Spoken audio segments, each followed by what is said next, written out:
ഏകദേശം 3000 വർഷങ്ങൾക്ക് മുൻപ് ഈജിപ്റ്റ് ഭരിച്ചിരുന്ന ഒരു രാജാവ്, കിങ് തുത്ത് എന്നും ദ ബോയ് കിങ് എന്നുമൊക്കെ അറിയപ്പെട്ട ഒരു രാജാവ്, തുത്തൻഖാമുൻ.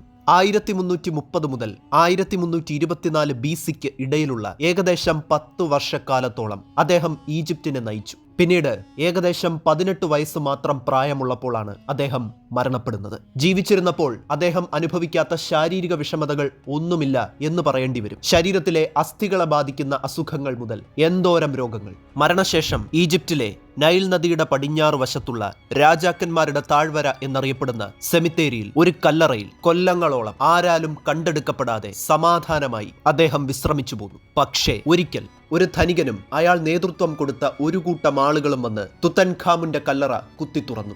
ശേഷം അദ്ദേഹത്തിന്റെ മമ്മി പുറത്തെടുത്ത് നൂറുകണക്കിന് പരീക്ഷണങ്ങൾക്ക് വിധേയമാക്കി. താൻ ജീവിച്ചിരുന്നപ്പോൾ നേരിടേണ്ടി വന്ന നരകയാതനകൾക്കു പുറമെ മരണശേഷവും അയാൾക്ക് സ്വസ്ഥത കിട്ടിയില്ല.